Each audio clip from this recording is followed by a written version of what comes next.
Morning, gents. Let's go ahead and get started. And it's good, like always, to see you guys here. So we're going to continue our study this morning, and here we are.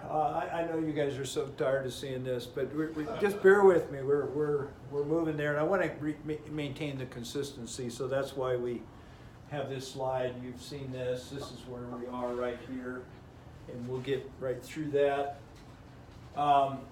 This is relatively new. We're in a group. What I'm calling is the fifth grouping of snapshots. Group 5 snapshots, and we're at the last point here, and it's the reunion of the two brothers. It's really the culmination of what we've been looking at as far as this segment of Jacob's life, and so we're looking at the entire chapter, and. Last week, what we did, we spent most of the time at table time, and we divided the group up into 4 groups. Chapter 33, the entire chapter.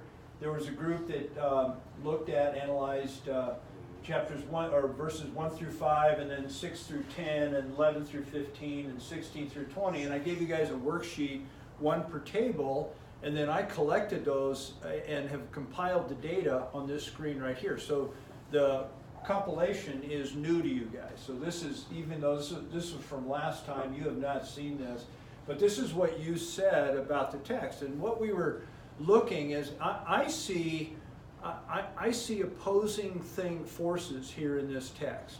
That's how I see it. But I wanted to see if you guys see it. And so we looked at what we would look at as what we would label as transformational actions, both by the 2 key players in the text, Jacob and his brother Esau, because the whole idea of transformation is that I'm viewing what happened in chapter 32 with the wrestling of the being of, I think it was a pre-incarnate manifestation of Jesus Christ. That's my view. God wrestling with God. That would be a transforming experience in one's life. And so I'm looking at it that way. So I ask you guys to identify what you would label as transformational actions. And then because I see these opposing forces, I don't see, chapter 33 doesn't line up with what my head thinks it ought to have. That there are some oddities in there. And I just thought, well, gee, I'll throw it out. And so then over here we put sub-transformational. And so over here is what you guys came up with is group 1, verses 1 through 5 on this side. They put Jacob, not knowing and fearful of what his brother might do, places himself at the most vulnerable position. Remember, he positions his family members in a line that we'll look at over here. But then he takes the lead and he goes out. And we looked at that, or that group looked at that as a transformational action of courage. Esau runs towards his brother to embrace him. That's a transformational action. And even though the texts are mostly silent about Esau's anger as a younger man, there's evidence here of transformation in this guy's life. I mean, the juxtaposition of the 2 brothers is amazing. Esau runs towards his brother to embrace him. Obviously, Esau's worked through his own anger. That's what group 1 said. Now, in contrast, group 1 also said, as a sub-transformational action, in fear, Jacob's still in fear. He prioritizes his family by position as a defense in regard to what might happen. Some viewed in that group, some viewed Jacob's bowing as motivated by less than pure humility. That he was, some in that group said that, gee, maybe we could interpret this as he's trying to buy his brother off. Trying to buy his brother off. So, it's open for interpretation. Okay, then in group 2, verses 6 through 10, Jacob seeks forgiveness rather than trying to buy it. Esau demonstrates forgiveness. This is what the group said, and absolutely, Esau's actions are very clear to everybody. both brothers demonstrate grace towards each other and how they interact. That's how group 2 saw it. There were no comments over here. Group 2 and 3 and 4 did not have any of the sub-transformational, which I thought was interesting. 11 through 15, both brothers demonstrate humility and gracious exchange. And I think that, you know, I'm in alignment with that. They do, at least in appearance. 16 through 20, both brothers left the scene, left each other in peace. Jacob builds an altar, then buys property, and then group 4 said, no more running, hiding, or deception. All evidence of trust in God. That this group here interpreted those actions at the end of the text as transformative, and no comments over here. So it was good. I mean, it was a fun thing to do. And so I paraphrased what you guys said because I had to get it on the sheet. So. Like I said, I see this text as two opposing forces, and you've heard me talk about separateness. I look on this side as the power of separateness, as demonstrated through Jacob primarily, and then the power of forgiveness as primarily demonstrated through Esau. And I would also say that Esau, even though the text is silent, he's had a long time to work through the power of separateness in his own life in order to come to this place of this power of forgiveness. But as we look at this text, at least as I look at the text, the expectation that I had for Jacob is somewhat disappointed. You know, I would say after a man has wrestled with God, that that he would be able to respond in just much more in a transformational way. I see transformation, or maybe the question would be is, where do we see transformation? Yes, I do believe Jacob is in a transformational process. I see his brother is farther along in that process. But these two powers, this power of separateness that runs deep within us as men and all human beings, this need to do it ourselves, to not seek help, to be self-sufficient, to manipulate circumstances for my well-being, this idea of separateness that I tie directly back to Genesis chapter 3, how I interpret that. What happened at the fall. At the fall, the man and the woman, they separated themselves from each other and separated from God. They took that position. Nothing on God's side had changed, but they separated themselves. That relationship dramatically changed. And I think that power within us, separation, I think we could also substitute the word death. You know, God told Adam and Eve, the day you eat of the fruit, you will die. And I think what we see there in that text is what death is. Separation being the ultimate, or death being the ultimate physical death of separateness. So anyway, that's my language, but I see in the text, I'm looking at the text as two opposing forces. Now, let's look at the text. Here it is, and I know you're not going to be able to read it from there, but what in the text do we see that can bring these two opposing forces together? Is there something? And I think there is. And it's in this vein of transformation. I see, and I've highlighted, can you see that this is bolded here? Yeah. So peppered within the text are 6 instances of this one word called grace or favor. That I think is what pulls this text and these two opposing forces together, the idea of grace. And we first see it here, whose children's are who are these people? Esau says, after the brothers embrace And Jacob uses the term, these are the ones that God has graciously given me. So there is, right here, graciously. And that same word is used throughout the text 6 times. The next time it's mentioned is down here, and verse 8, and he said, what do you mean by all this company which I've met? And that's Esau. He says, and he said, to find grace or favor in your eyes. You know, Jacob admits why he did, why he sent that large company, and you know, the gift, that gift. And he admits right here, he says, I want to find grace. I'm seeking grace from you for what I have done. And then in verse 10, Jacob said, no, please, if now I have found grace or favor in your sight, then take my present. You know, Esau wanted to give it back. He says, brother, I don't need your stuff. I've got plenty of stuff. And Jacob said, no, please take it. And so that he finally coerced his brother, and he finally took it. And he said, no, please, now I have found favor, twice in verse 10, and then down here in 11.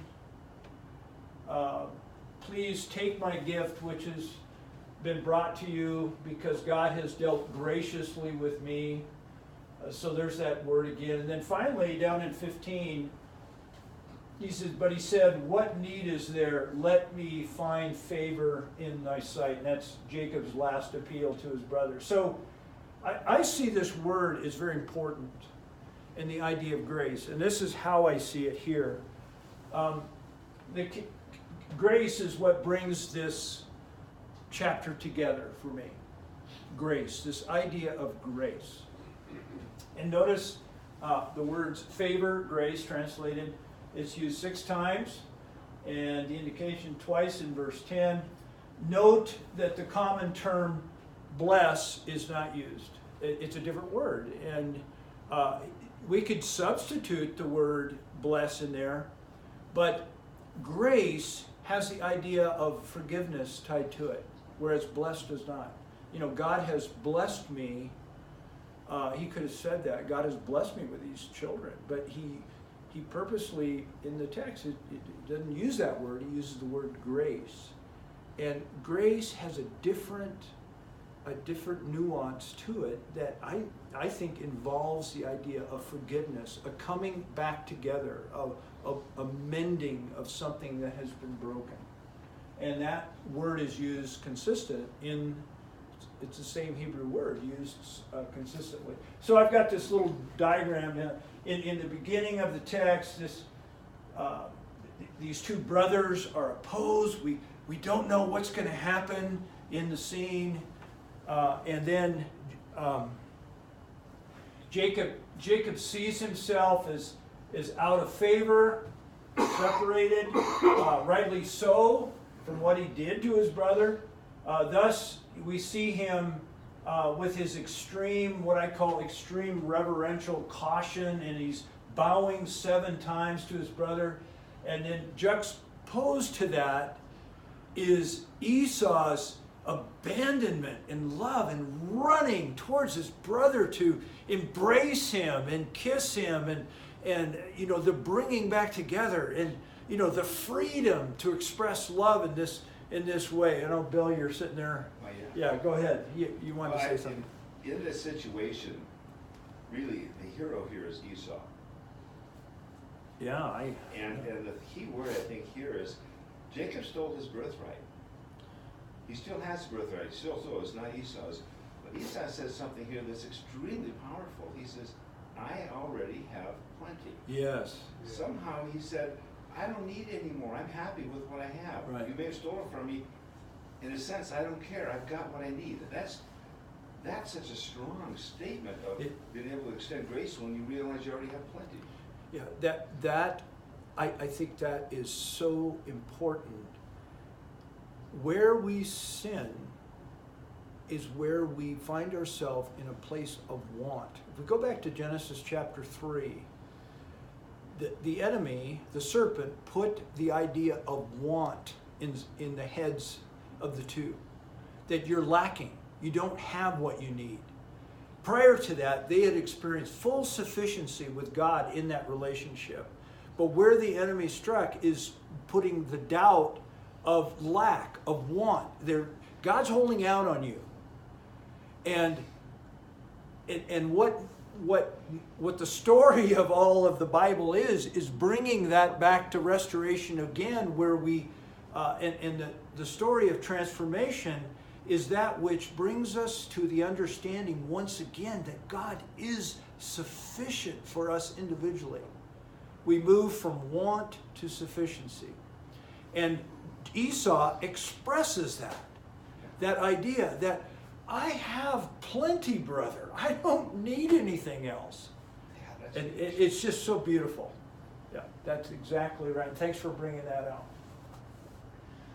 Notice in stark contrast, Esau's overtaken by the emotion of the reunion, freely throwing himself in loving embrace towards his brother. So I've got a little graphic here. So here's Jacob. What he's doing in the story is he's seeking favor. He is seeking favor from his brother, whereas in contrast, Esau's moving to his brother. And Bill has brought this out, I think, in prior weeks, that this is a great picture of the prodigal son and the father running to the son. It's the same idea, and notice it's reunion. It's a coming back together again, and this is the heart of God, to reunion, to reunite. Jesus said that on the night, on John 17, Father, my prayer is that they may be one as we are one. So this is the goal, and this is a picture of that. So reunion, coming back together. Now, I created this because I'm now tracing this process. Therein is where the seeking of the grace is where I think Jacob is showing transformation, is where I'm going with this. Notice here, Jacob's transformation process, this first text in Genesis 32:5, when he is turning his face towards Canaan, going back home from Padan Aram, the first action in chapter 32 is he says, gee, I'd like to send some messengers out to my brother. He reaches out to his brother because he knows, he wakes up to his separateness. And that, in my opinion, is the first step in transformation, where we become aware that things are wrong, that I've got to make some amends here. And notice this whole idea is in the context of coming home. You've heard me talk about how the second half of life, guys, is about, the first half of life is about going out and conquering in a man's life. That's kleos, the Greek word. And the second half of life is about coming home, nostos, coming home. And of course, Homer's Odyssey, the story of the Iliad and then the Odyssey are the two ideas. Kleos, going out and conquering, and then Odyssey is about coming home. The whole story is about coming home. What's 32:5? 32:5 is where he sends messengers out to his brother, or gets word back, rather, that Esau's coming with 400 men. It's 3. What's that? It's 32:3. 32. What's 32:5? Oh, it's just a continuation. He said 32:5. He says, I got all this stuff. I have everything. I'm sending a message to my Lord. I'm my favorite. It's a continuation, but it kicks in 32:3. Okay, I can change that. But the point of that whole point is that he's waking up to his separateness. And there comes a point in a man's life where we begin to wake up to our separateness. We start to wake up. And how and where and the occasion of that, it's all under, again, the grace of God in our journey. And then the second piece here is 32:26 through 28, where we've spent a great deal of time in the wrestling match. And here, to tie it together, I think Jacob is engaging his separateness. Whereas it's not the enemy. The struggle with the angel, or with the angel of the, let's call it the angel of the Lord. The struggle is, the angel of the Lord is not the foe. It's the means. The struggle is the means, but what he's really engaging is this separateness within him. His natural response, our natural response, is to ignore, to blame, to numb. We'll do anything except engage our separateness, our sinfulness within. He's engaging that, and the angel of the Lord is the means and the method being used here to do that. That's how I see that text. So he's engaging his separateness, and then over here, in this text right here in chapter 33, I'm looking at now he's prevailing over his separateness, which is what the angel of the Lord told him. You have prevailed, and that's your name, Israel, prevailed. And he's prevailing how? Through seeking grace. He's seeking grace. He's gone through this process. He's engaged at this intense, and what the intensity of the match is to show how deep this whole call it our fallenness runs so deep within our being. We'll do anything except face who we are. And now, once he's been through that, he's seeking grace, as we see 6 times within the text. So the power of grace is what can bring, this is how I see it, the power of grace, as we see in the text, is what can bring these opposing forces together. And the way I've got it drawn is left, this side, power of separation, the power of forgiveness, but yet the common denominator, guys, is grace. Is great. The power of grace. And let's just take a few minutes. We've got about 10 minutes here, and I've gone through this pretty quickly. But I'd like you to think about the power of grace, where the power of grace has been operative in your life and in my life, and if we look at this resistance that lies within us, and if we look at where others possibly have come to us with forgiveness, and I am still not in a space to receive that forgiveness. That's what we see here in the text. I see Jacob as still guarded. I see him very gracious, but where I see some oddities in the text, or what I wouldn't expect, is I think he's still reserved. He still doesn't trust his brother, and it's not Esau. It's the separateness that still needs to be resolved in Jacob's journey. Do you see what I'm trying to say here? That the way he responds to his brother is, let's get together. Let's travel this journey, brother. Come to my house. I want to be with you. And what I see is guardedness on the part of Jacob. And he uses the idea, well, God, I got to go at my own pace. And it could be valid. But I see that he's seeking favor, but he's not quite able to receive favor yet. He forces the gift onto his brother. It's really, I think it's important. It was important to Jacob at that juncture in life that he do something for his brother, and maybe somehow it made him feel better.